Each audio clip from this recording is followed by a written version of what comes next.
of a complex cosmic form.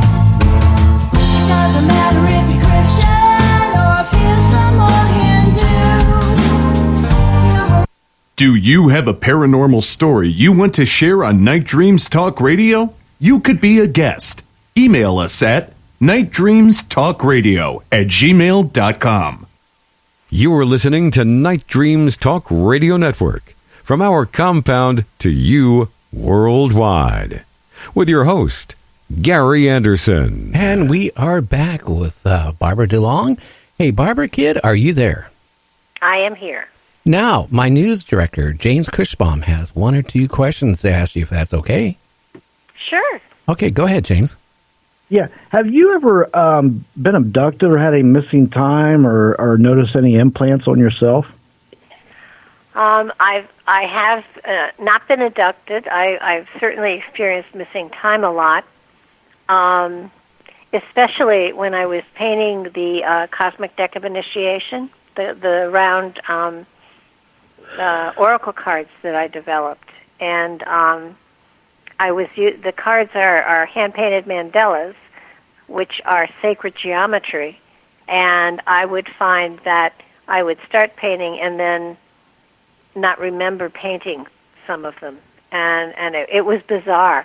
I would get up and I would go to school. I would teach until 3. I would come home. I would paint from 4 to 4, or 4 to 4. And then I would get 2 or 3 hours sleep, and then I would do it all again. And I was incredibly energized. I don't remember painting most of the cards. And I jokingly have said that I had an implant. I don't know that I do, but I do know that anytime they give an MRI to me, the machine goes absolutely crazy. So they don't do them anymore. Yeah, Gary had that problem one time. But have you ever talked to, or you think any beings, interdimensional, or whatever they may be, have talked to you maybe psychically or in some form? I channel. So if you want to call higher consciousness an alien, and of course it is, yes, I do that. As far as like a gray or a reptilian or a what's the other, the Nordic, nothing exactly like that, but often I do get stuff that I write down that is profoundly not coming of me but through me type stuff. Mm-hmm. Is there anything that they've said through channeling that that sticks out that you can tell us? Well, every month I channel predictions for that month, and there's always a prediction for the following year, and 2020 is up on my website, as is January. It does go into Earth changes and what's happening with the populace and what's going on, so that it's from another level of consciousness, and in many cases I kind of think it comes from another spot, sometimes not me, but it's always, it's positive as you can get when everything's going to hell in a handbasket. But it's hard to tell exactly who or where it's coming from, except I know it's not my conscious mind doing it. So where it comes from, I don't know. It could be higher consciousness. It could be my spirit. It could be channeled from cosmic consciousness. Nobody ever told me what channel I was tuned to. Okay. Oh, thank you. And another thing, why do you think they're here? I truly believe that our spirits are etheric. They have no form, that there are things they cannot experience without a physical body, so they manifest a physical body that is appropriate for whatever environment they're in, that our bodies are avatars for that spirit, that we experience all sorts of emotions and events and all sorts of interactions with other people in the physical that as an etheric spirit, we have no form, we have no mouth, ears, eyes, whatever, so that we are more or less in a limbo of sorts, and the only way we can gain the lessons that we need in order to grow and get better and evolve further is if we manifest within a physical body of some sort. And, often it's the earth plane at this particular point in time, but I'm sure that we've been in other dimensions, and I'm sure we've been on other planets, and I'm sure that, our experience are so wild and varied, it's unbelievable, but happily we aren't totally conscious of them all, or we'd all go nuts for sure. That's a good point. Well, thank you very much. Yeah, some You're good questions welcome. there, James. Oh, thanks. Yeah. What do you think is going to happen, Barbara, in 2020? Do we have some major things you think it's going to come down? Oh yes, absolutely. I'm not really a political person. Let me just put that out there. I'm an independent. I vote person, not party.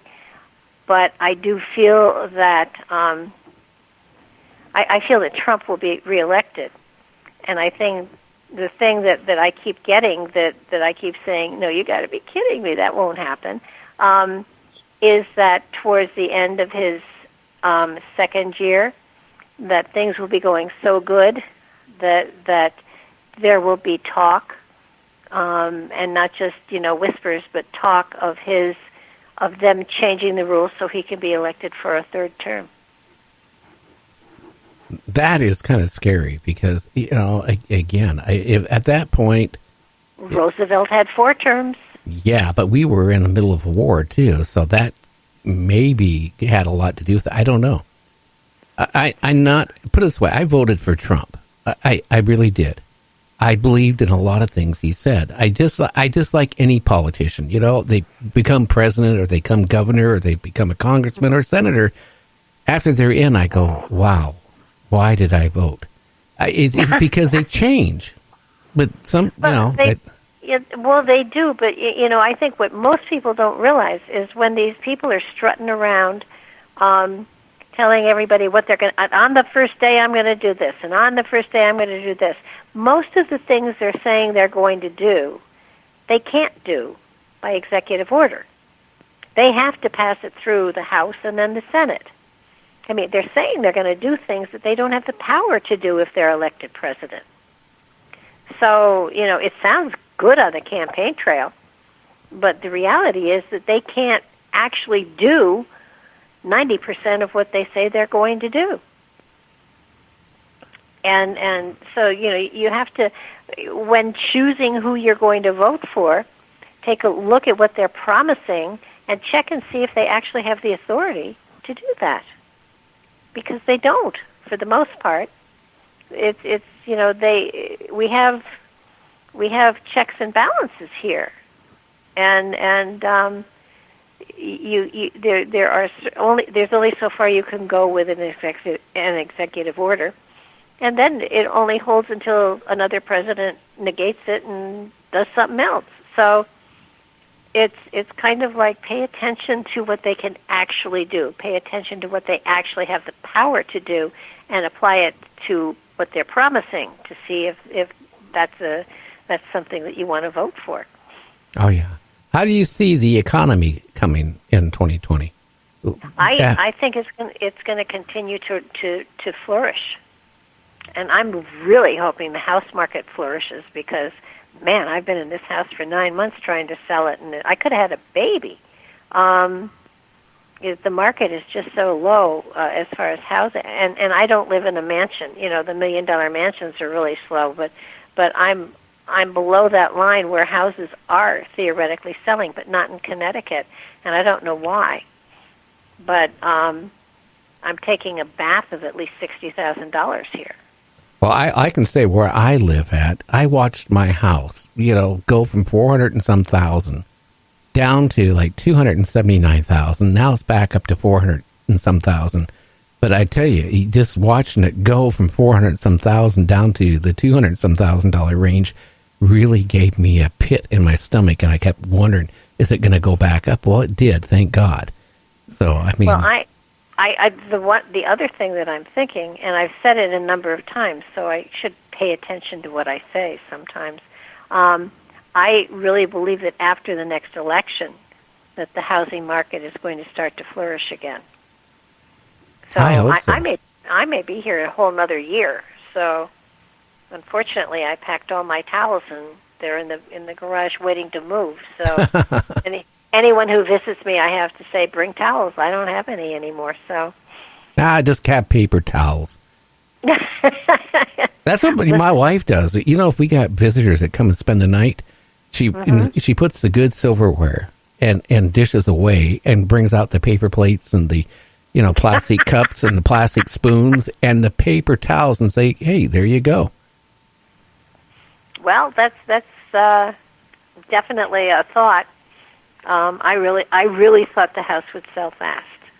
And it not only hasn't sold, my house has never been this clean for this long. I mean, I'm always ready for somebody to come and walk through, and they just don't. And it's getting, I kind of look at the cats and say, let's make a mess here. Maybe making a mess here would get a realtor to call and say, oh, I have somebody that wants to see the house tomorrow. Oh, what you need to do is babysit some kids down the street, young ones. Let them tear your front room apart, and as soon as you do, you're going to get that on the front door. Hey, can we check your house out? No. I'm not that desperate. Not yet. Okay. Well, tell us about your show. When is it on? When can they find it? Where can they find it? It's on Blog Talk Radio. It's on Monday nights. Normally, my show is on from 9 to 11. Tuesday nights, Mark Eddy has a show from 10 to 12. Once a month, Mary Joyce has a show that's on a Wednesday from 9 to 10. And it's a lot of fun. It has a lot of interesting, fascinating people. There is a YouTube channel. My website is barbaradelong.com. Made it real easy.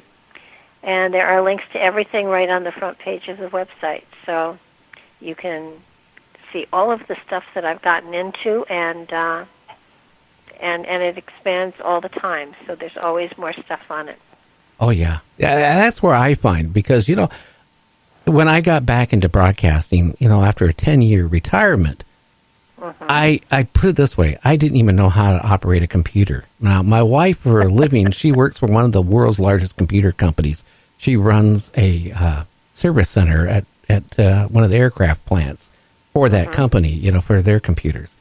She had to teach me how to do everything. And I tell you, the show runs on about a total of 9 computers and 2 servers.